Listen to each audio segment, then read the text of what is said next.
I don't have enough money for my own shoes, but you need them more than I do."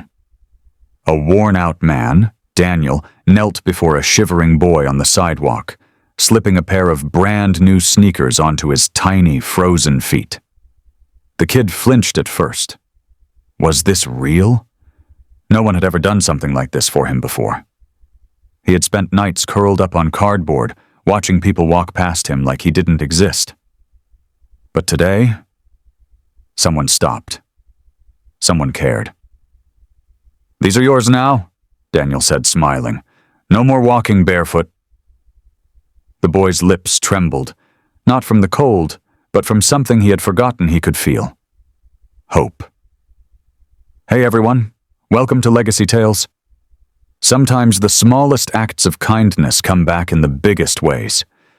Stay with me till the end, because what happens 33 years later will shock you. Daniel didn't know that this moment, this simple act, was about to change his life forever. Years passed, and Daniel moved on, barely remembering that freezing winter night. But fate never forgets. One morning, as he sipped his coffee, he heard a strange sound outside. Marching boots. 50 soldiers standing in perfect formation, their eyes locked onto his front door. And then, a familiar face stepped forward. Daniel's heart pounded. He stepped onto his porch, confused, his coffee cup shaking in his hands. The soldiers stood tall, their uniforms crisp, their expressions serious, and then the man at the front took off his cap. It was him, the boy from the sidewalk. "Sir," the man spoke, his voice steady, yet filled with emotion. "Do you remember me?" Daniel squinted, his mind racing. Those eyes, they looked familiar. And then it hit him. The trembling kid on the cold pavement, the one he had given shoes to. You were just a boy," Daniel murmured. "I barely recognized you." The man smiled, his face full of gratitude. "I was, and you saved me. You didn't just give me shoes that day. You gave me a chance to survive." The other soldiers stood in silent respect as their leader continued. "That kindness changed my life. It kept me going. I worked hard, joined the military, and now I command these men. And today, sir, we're here to honor you." Daniel's breath caught in his throat. His simple act of kindness, forgotten by him, had meant everything to this man. And then, something even more unbelievable happened. A low rumble shook the sky. Daniel looked up. Fighter jets, 3 of them, soaring in formation above his house. The ground vibrated as they roared past, leaving a trail of white streaks in the sky. Daniel's legs felt weak. "What is this?" The soldier stepped forward and saluted. "A tribute for the man who taught me what true honor is." Daniel's eyes welled up. He never imagined that a small act of kindness decades ago would lead to this moment. The soldier lowered his salute and took a step closer. "You didn't just give me shoes," he continued. "You gave me hope, and that hope carried me through every challenge life threw at me. I promised myself, if I ever made something of my life, I'd come back and thank you properly." Daniel swallowed hard, trying to keep his emotions in check. I was just trying to help," he whispered. The soldier smiled. "And that's exactly why we're here today. Because real heroes don't ask for recognition. They just do what's right." Daniel glanced at the men standing behind him. Strong, disciplined soldiers, men who followed this boy he once helped. And now, they were here for him. At that moment, the soldier turned and signaled something. The men stepped forward, each carrying a small, polished box. One by one, they placed them on Daniel's porch. "What is this?" Daniel asked, his voice shaky. "Memories," the soldier replied. "Inside each box is a letter from one of my men. Stories of how small acts of kindness changed their lives, just like yours changed mine. We want you to know the goodness you gave to one lost boy spread further than you could ever imagine." Daniel looked down at the boxes, overwhelmed. He picked one up and carefully opened it.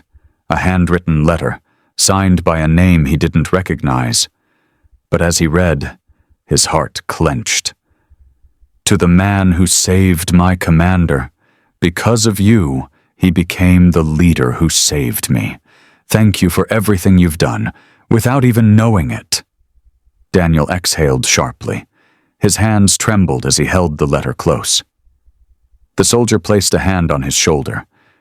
"You changed my life, sir, and through me, you changed so many others." Daniel looked up, tears streaming down his face. He had spent so many years wondering if the little things he did ever mattered. And now, standing here, with the sky above roaring in his honor, he finally had his answer. They always did.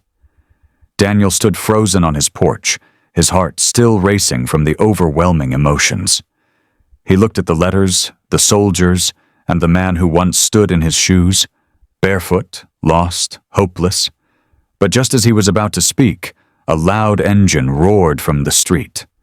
A sleek black car pulled up, its windows tinted so dark he couldn't see inside. The soldiers immediately stiffened, their eyes alert. Daniel frowned. "Are you expecting someone else?" The soldier beside him shook his head. "No, sir, but stay here." The car door slowly opened, and out stepped a man in a sharp suit, his hair graying at the edges. His face, it was familiar, but Daniel couldn't place where he had seen him before. The man adjusted his tie and walked up the porch, stopping right in front of Daniel. He studied him for a moment, then finally spoke. "It's been a long time, Daniel." Daniel narrowed his eyes. "Do I know you?"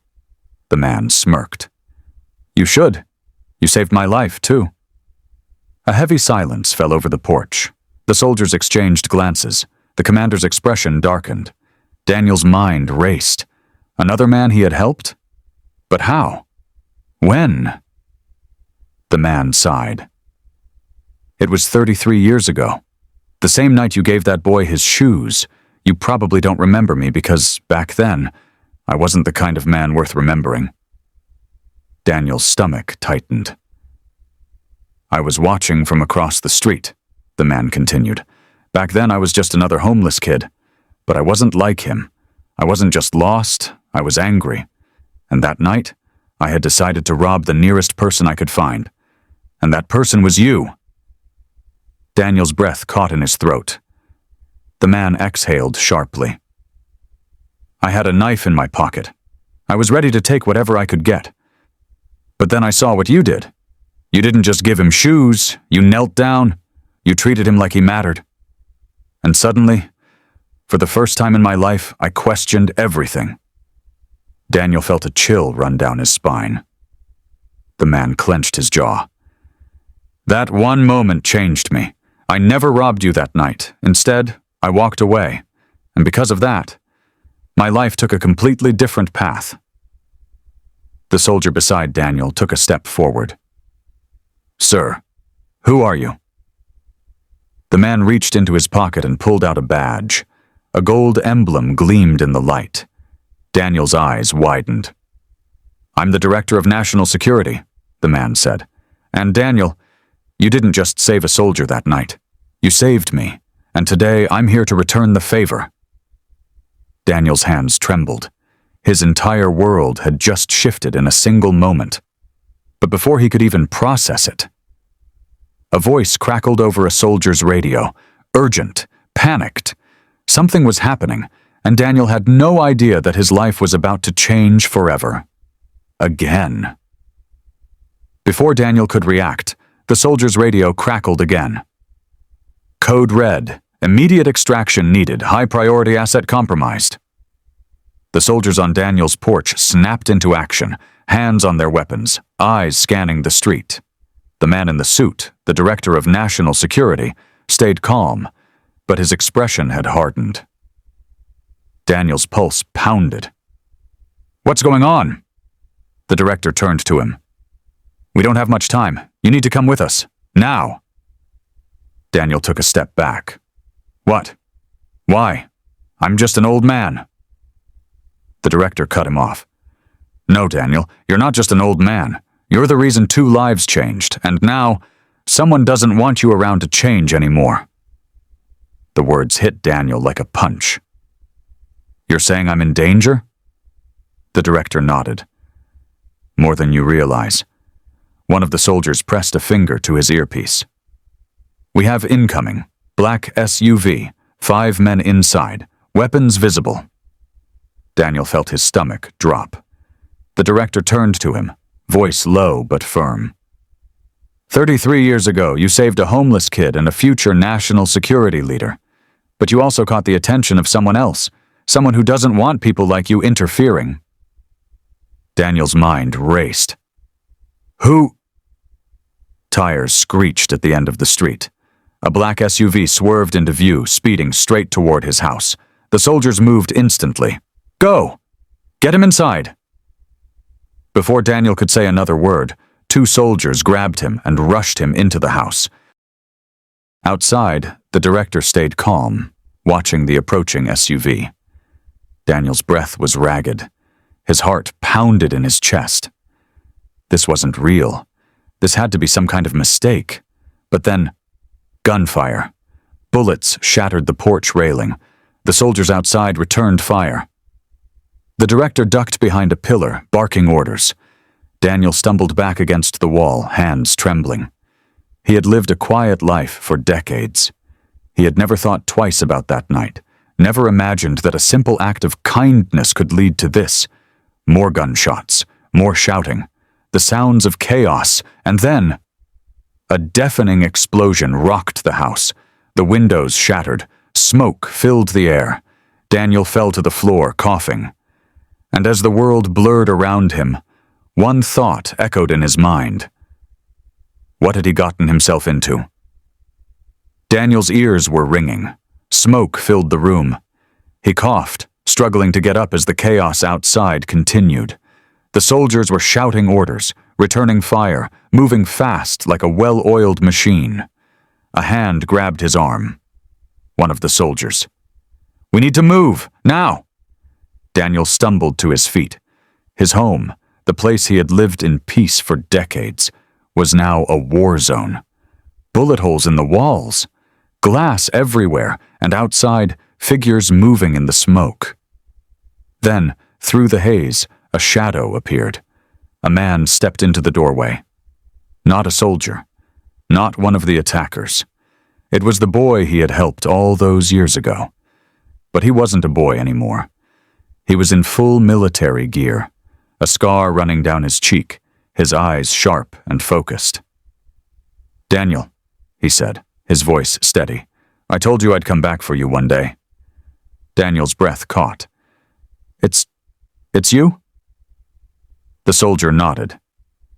And I'm not letting them take you. A loud bang from outside. The attackers were getting closer. The soldier turned to the others. Get him out of here, I'll hold them off. Daniel grabbed his arm. No, you can't! But the soldier just smiled. You once gave me hope when I had none. Let me return the favor. Before Daniel could protest, the soldier pushed him toward the others. Go!